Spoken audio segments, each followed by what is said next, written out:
Okay, breathe. Here we go. Ready? When Jesus came to the world, he was born in the Jewish faith, and the Jewish faith, most of you realize, was rule-based. It was a rule-based theology. Are you aware of that? Okay.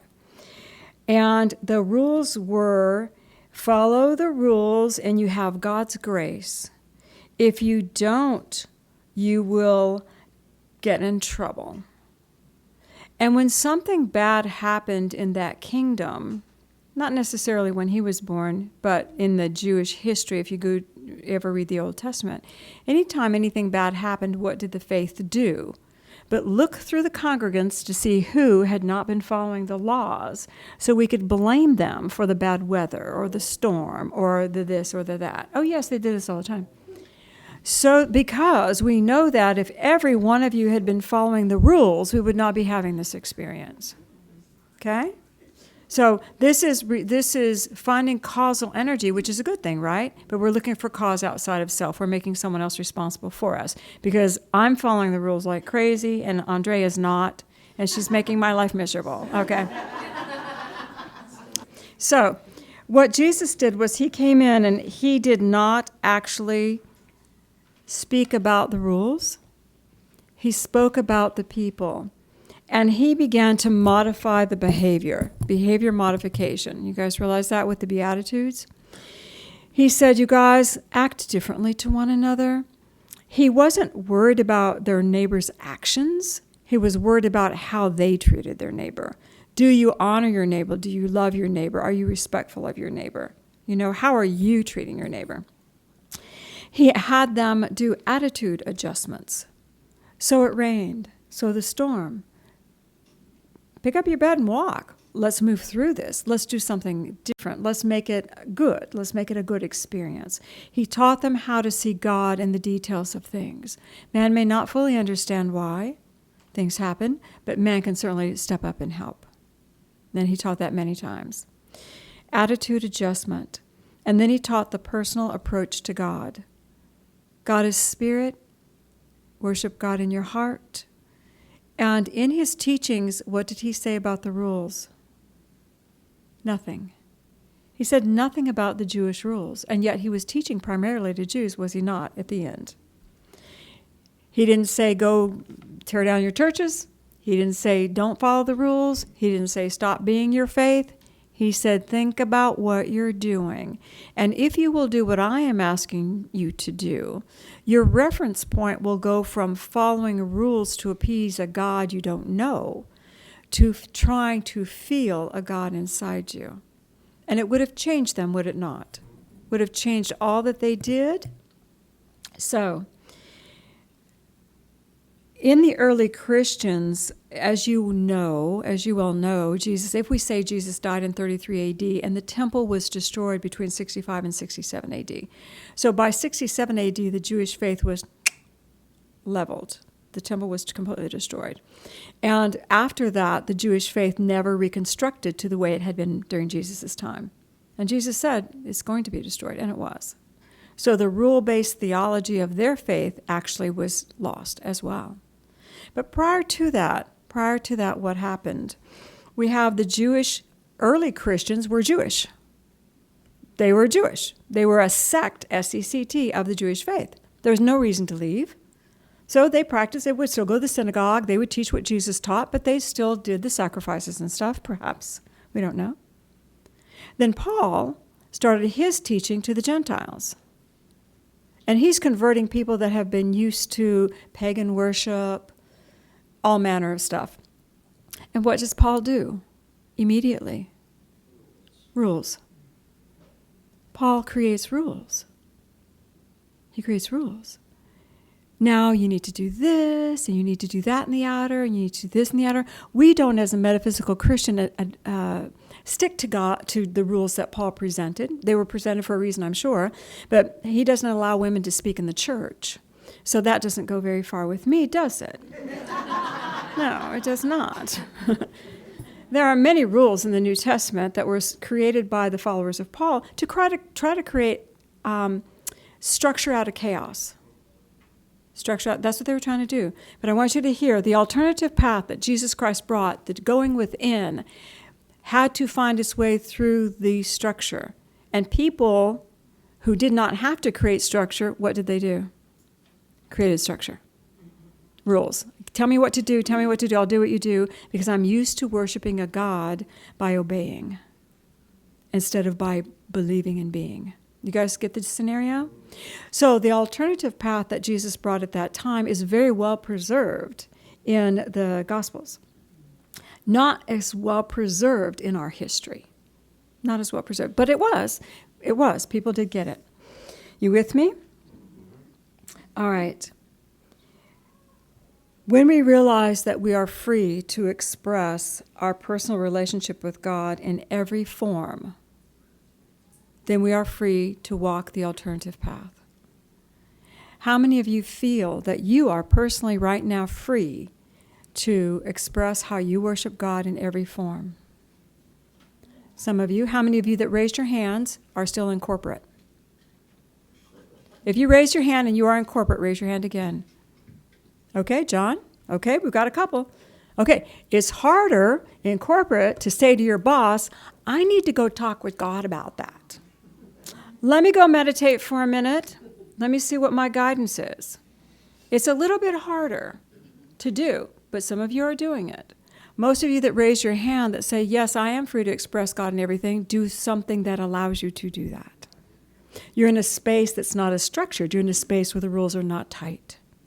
And we're evolving into a more open society, but we have to evolve into being more expressive beings. Are you okay wherever you are expressing how you worship God? That's so important. All right. All of these steps that Jesus gave them were outer steps, weren't they? Be good, be nice, be good, do this, be kind, love. They were all about bringing an inner awareness, outer steps that bring an inner awareness. Outer steps that bring an inner awareness.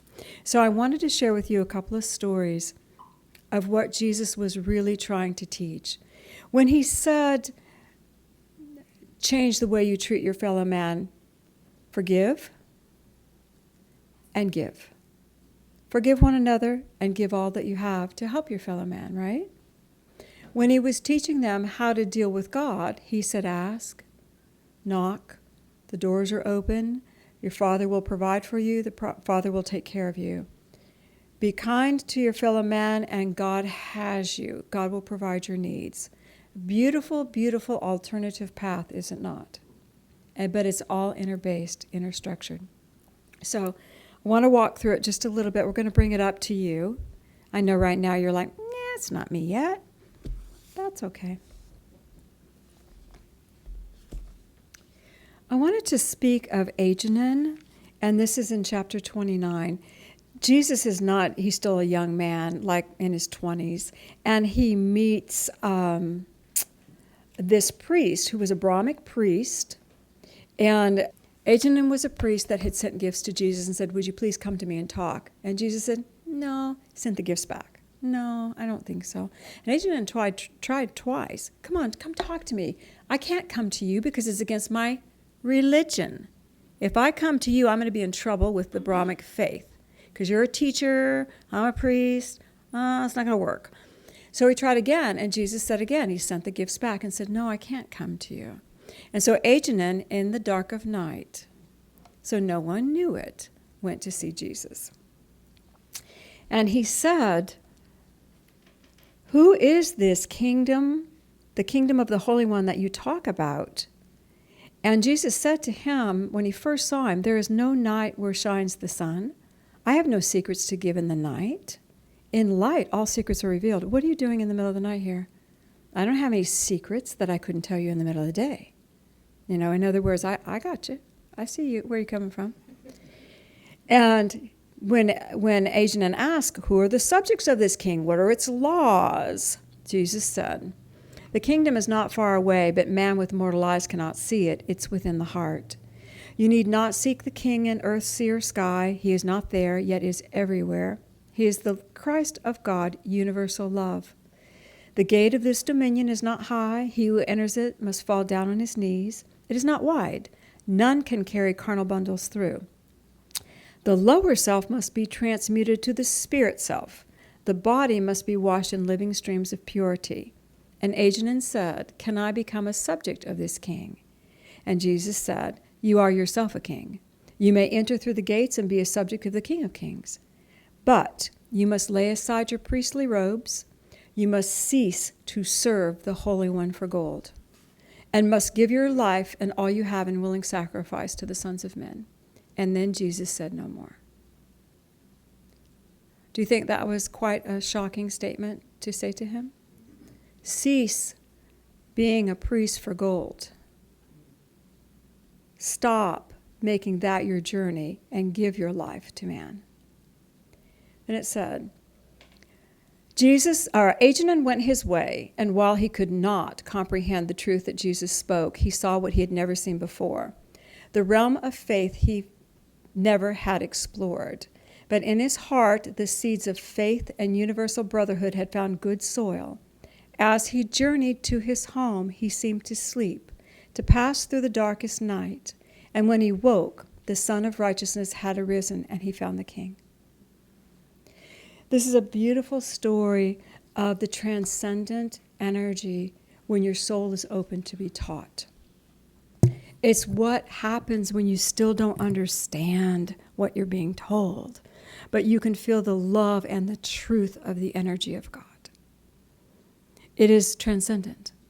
And he went through the dark of the soul, and when he woke, he had an understanding. It was not a mental understanding. It was not an understanding of how to do the rules. It was an understanding of the Spirit of God, because he had touched it and felt it with Jesus. Even though Jesus basically dismissed him at the end, he touched it and felt it. Okay, you guys, you know what I'm talking about. Okay. I wanted to also share a story of Nicodemus. You guys know Nicodemus. This is when Jesus is first meeting him, and this is later. This is after his ministry began. And these are the two men that we have this account that we can look at.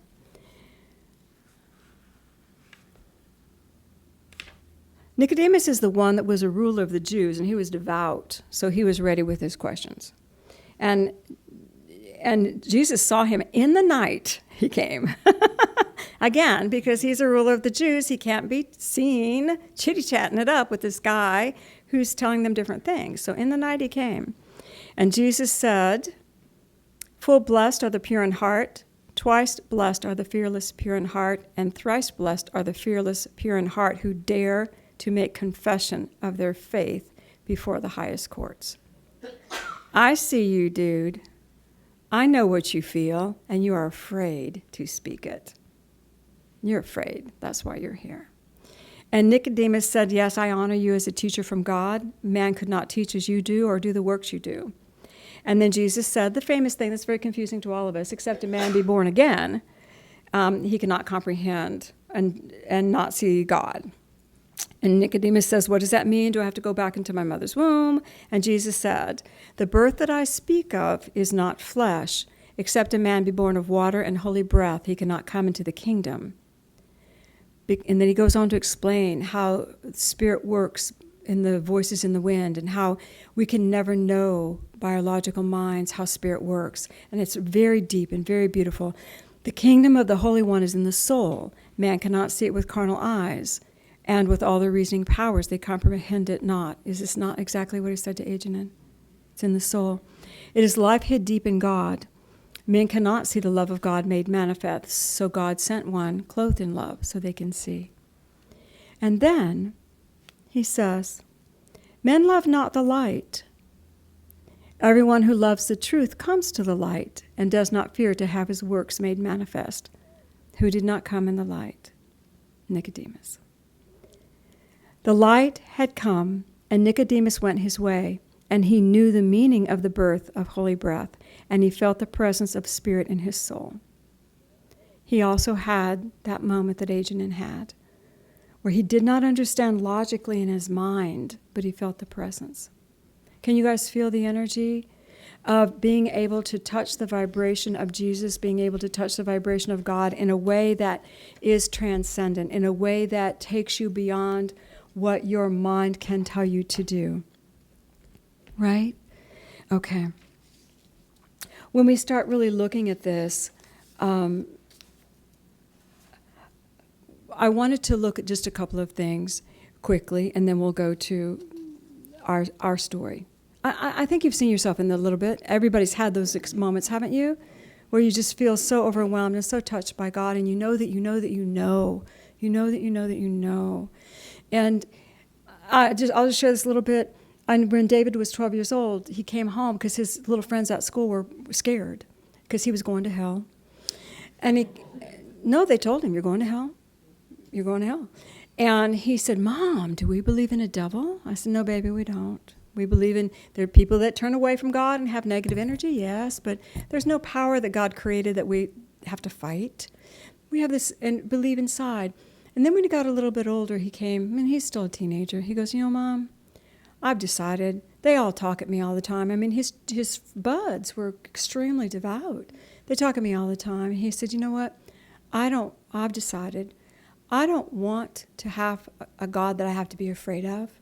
I love God. I love God that we understand, and I don't even care if I'm wrong. What if I am wrong? What if I die and I was wrong? I don't care, because this is what makes me happy." This little baby child, knew that what he felt, even though he didn't have the words or understanding for it, was more powerful than the words that were coming at him.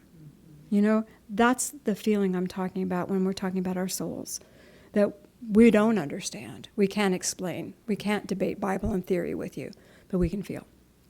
So what Jesus said to Nicodemus and Aegenon, I want us to look at quickly, because this is where we begin. If we are truly going to walk the alternative path that Jesus Christ brought, what do we look at? The soul. We look at our soul. The kingdom's in your soul. The kingdom's in your soul. When someone says something to you and they say, "I don't like what you did," or "You were out of line here," or whatever, what do? Do we not judge our personality? Do we not go, "Wait, maybe I don't know what I did"? Do any of us say, "Wait, let me see who I am as a soul. Who am I as a soul? Gosh, I certainly didn't mean that.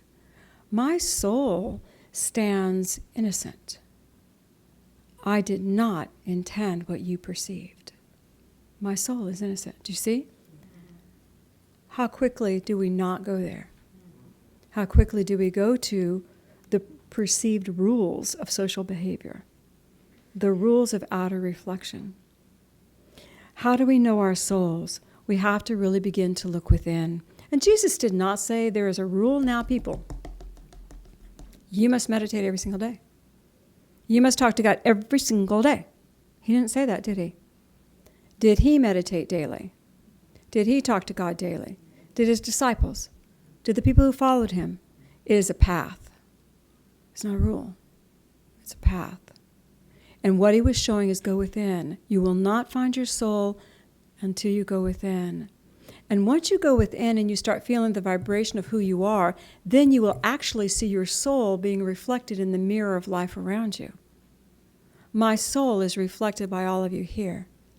My soul, who I am, is reflected by these beautiful grounds. My soul is reflected by the choices that I'm living. Your soul is reflected by the choices you're living. Can you see? But if I know it's my soul, then I don't have to attach. I don't have to throw something away. I don't have to get angry. I don't have to try to look for causal energy outside of me, and I'm going to blame somebody in the other row for my life. Because, gosh darn it, I'm looking outside. I mean, you guys hear me? When we really start looking at the soul, we open to the depth of spirit within, the depth of spirit within. So we can look at our desires. That will show you your soul. Look at your blocks. That will show you what's keeping you from your soul. Why am I aggravated all the time? Why don't I like that kind of person? Why do I keep drawing the situation to me? Why am I not feeling love here? Because there is something between your soul, a belief between your soul and the outer that you need to heal. You guys with me? All right. So we need to find love. I wanted to share the rest of the story with Nicodemus. You guys ready? Because this is us. Ready? Now I'm telling your story to everybody. All about you. So we're way into Jesus's situation. We're at the end of the second year of Jesus' teaching in Jerusalem. And Nicodemus is a priest in Jerusalem, so he's always hanging around Jesus now. He's hanging around, checking it out. There's a party. Nicodemus is there, and he says to Jesus, "Hey, I agree with you. The Jewish laws and practices do not agree with one another," and that's the absolute truth. They don't agree with one another. The laws themselves are contradictory. You realize that? Nicodemus saw the light, felt God just like you. Then he said this, "The priesthood needs to be reformed. The rulers should become more merciful and kind, the lawyers should become more just, and the common people should not bear such loads. Could we not gain reforms and not destroy the service of the Jews, Jesus? Could we not do that? Could we not harmonize your mighty work with that of the Pharisee and scribe, Jesus? Maybe the priesthood could be benefited by your divine philosophy, Jesus." What is he saying? How can't we just get this divine I am that you just gave me and squish it into what I already have? Can we not just do that? Can we not make it fit in the world I've already created? I'm not going to ask you to raise your hand, but every single hand would go in the air at that one. Because that's what we do. Because we don't understand that great divine I am that we got, that great download. Okay, how do I fit in what I do so I don't have to change too much in the outer? And the very famous retort, you know what Jesus said. He said, "You cannot put new wine in ancient skins. For when the wine purifies itself, it expands, and the ancient bottles cannot bear the strain, and they will break. Spirit truth I bring is new.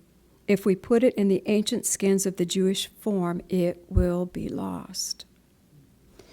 It must expand." Can you feel that? It must expand. I put this to each one of us. How often have we given space for the truth that we feel? Maybe not no understanding intellectually, but the truth that we feel. How often have we given space for it to expand? How often have we trusted that God's going to let us be guided step to step to step, following that inner barometer, following the inner love meter, guiding us to expanded understanding, wisdom, consciousness? We want the rules. I am really the worst hanger-on to the side of the pool you've ever met. I am. I never really learned to swim very well. So I like the side of the pool. Don't you know? This is hard. We love having safety. We love having security. We love having the path that is already established for us. We're comfy. But to walk the alternative path means we have to let space be created for the great I am knowing to expand within us. We have to realize soul, my soul. I loved I Am the Light, the song they just did. I am not the arguments in my head. I am not the rules of my parents. I am not my history. I am not the cat I just kicked. Yet I just kicked the cat. You guys still kick cats, you know that. I am not these things. But who am I? Who am I? If I'm still kicking cats, I have not allowed a space for my spirit to expand, because my soul loves all. It's not going to hurt or harm. My soul loves all. Your soul loves all. Our souls are tremendously fabulous. All right. Nicodemus, our beautiful wineskins. The other thing that I wanted to share with you today is this.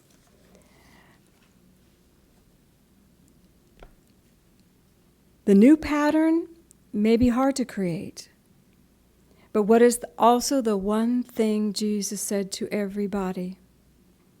By your faith you are healed. By your faith it is done. By your faith you may have by your faith. If you believe, it will be. What is he telling us, metaphysics people? As within, so without. Thoughts held in mind produce after their kind. What you focus on expands. Basic metaphysical law.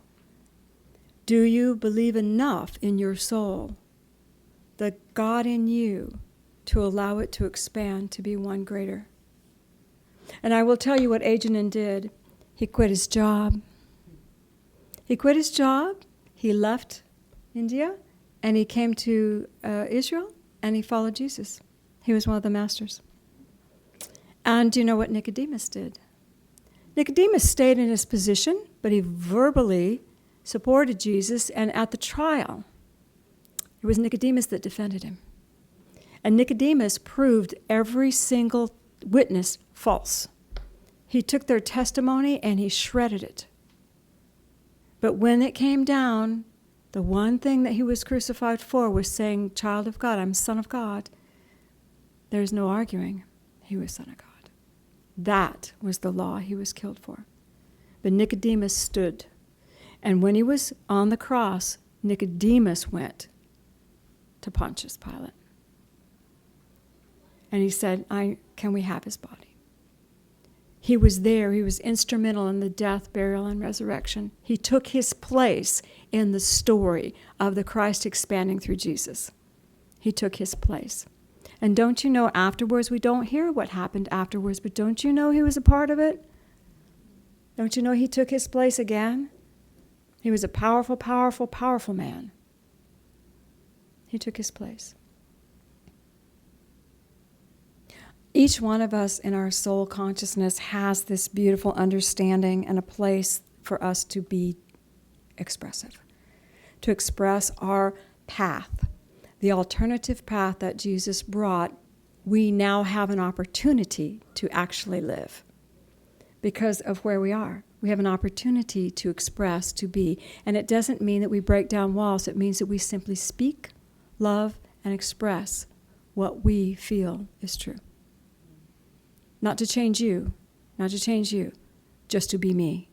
Well, you know, that's not true for me. This is not true for me. This is true for me. Just to be true to your soul. And I think that if each one of us could see our souls, we would be humbled. We would be humbled. Do you think you fought the good fight this last lifetime? Oh my goodness. You have been through it. And you've shown and you've overcome and you've let this world of illusion, this world of 3D land, not be more important than you. And I know that to be true, or you wouldn't be listening to my words right now. So your souls need you. You need you. You need you. We need you. We need you on the earth today. We are all needed to expand the light in our own unique and perfect way. Everybody say, I got it. Let's go within.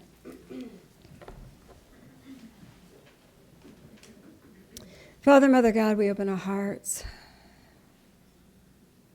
And I ask that your love just begin to pour through each one and all who hear my words.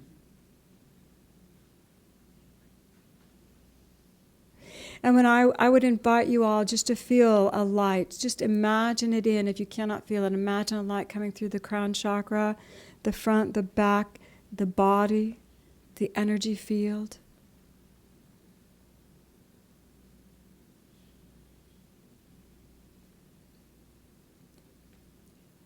I am indispensable. I am the light.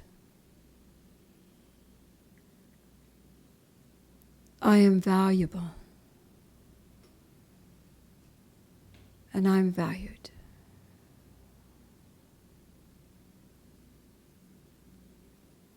Just begin to breathe. Father, Mother God, we ask that each begin to really feel your light moving through them. And Father, we ask for a touching of our souls. We ask that our hearts open. And as you breathe this light, image it in. If you cannot feel it, just image the light in and begin to send it through the matrix of your world, your personality. I light my personality with soul. I light my mind with soul. I light my world with my soul. I am God's child. And feel the beautiful love of Jesus Christ and feel his presence as he steps forward. And if you want to, if you're willing and you're ready, take his hand. I choose the alternative path with you.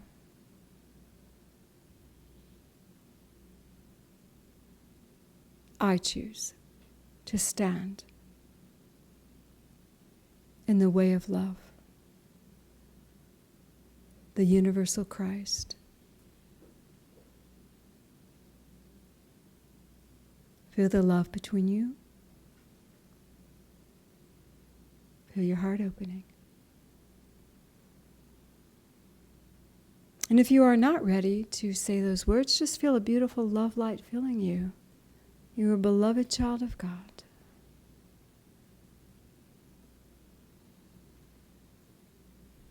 And Father, Mother God, we thank you for this moment. And I ask that each one be held in your safety, peace, and light as they expand in their own perfect way. And we thank you, God. We thank you, Jesus Christ. And just breathe and gently allow your focus to come back to your body, to your chair. And when you're ready, you can open your eyes.